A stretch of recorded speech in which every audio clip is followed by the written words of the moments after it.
Order! Order! You are an incorrigible delinquent at times. Behave yourself, man!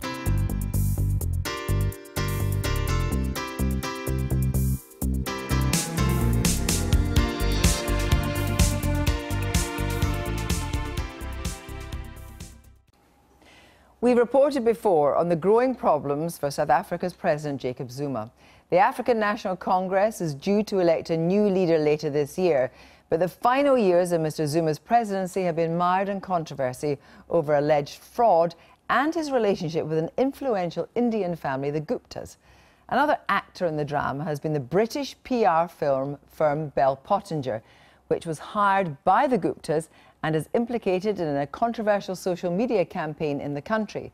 Now, Bell Pottinger has apologised for its work in South Africa, but senior figures within the ANC have told the BBC they want a full disclosure of the PR company's work there. This from Andrew Harding. These are murky times in South Africa. The recession is bad enough, but it's scandal that's casting the heaviest shadow here. And no ordinary scandal.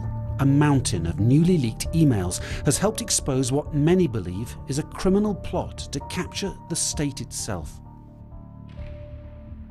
And these emails show the scale of money laundering, the proximity to power, the extent to which this family hold sway over the president and those closest to him. So it's dynamite? It's absolute dynamite, yeah. The emails appear to show how one wealthy Indian-born family, the Guptas, allegedly bought or bribed their way into the heart of government and the presidency of Jacob Zuma. One official told us the Guptas offered him cash and the job of finance minister. They offered initially an initial 600,000 payment and 600 million later. As a bribe? And I don't know how you define that. I mean, but they were trying to buy your loyalty as a minister. You will have to work with them, basically, that's what they said. A shadow state run by the Guptas? Essentially, the shadow state run by the Guptas and Zuma. The Guptas and their Oak Bay company have strenuously denied all such allegations. President Zuma too. But the howls of outrage here continue to grow. You can see that there is a serious conflict of interest and, in fact, defeating the ends of justice by those who are in certain positions of power who made it possible for these vultures to make a meal of our democracy. By vultures, you mean the Guptas? The Guptas. In the middle of this extraordinary political drama, a group of British spin doctors pitched up here in Johannesburg. Bell Pottinger had been hired by the Guptas to clean up their toxic reputation. Anyone could have told them it was a risky job. Then again, the contract for Bell Pottinger was worth £100,000 a month.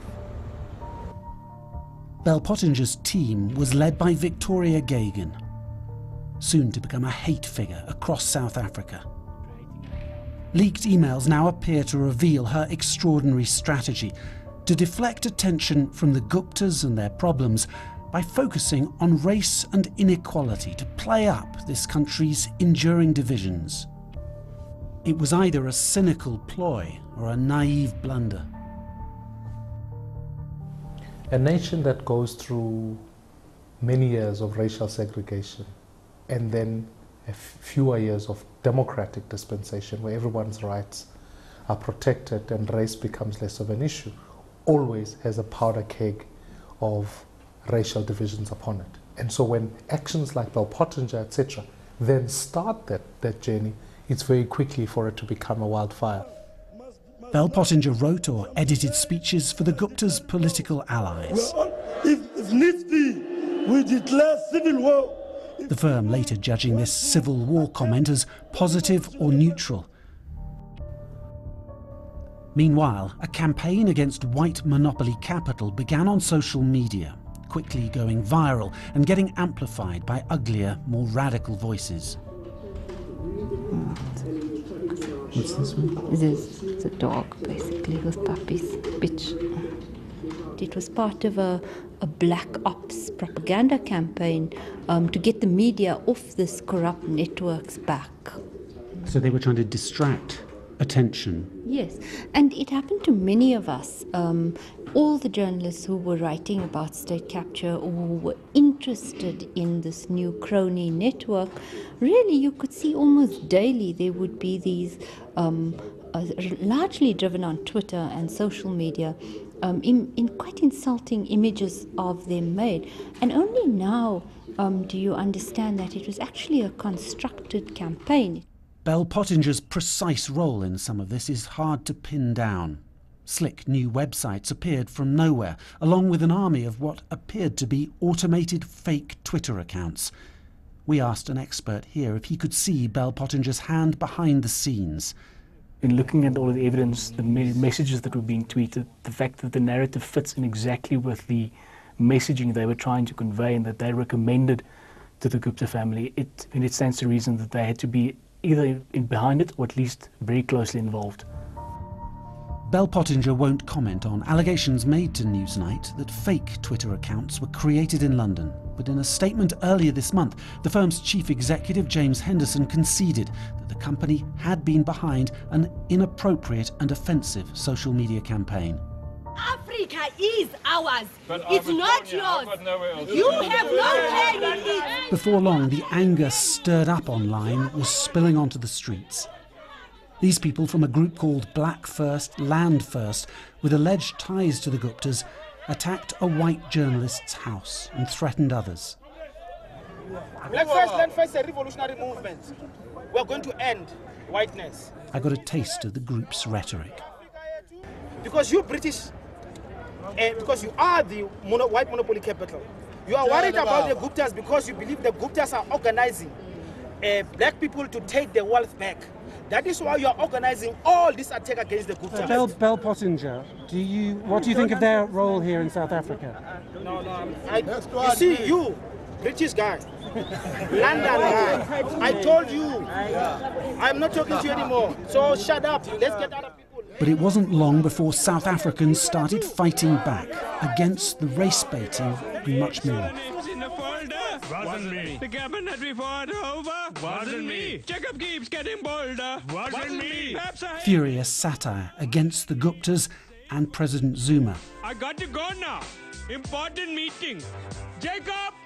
Jacob! And for Bell Pottinger, online, a storm of rage and indignation.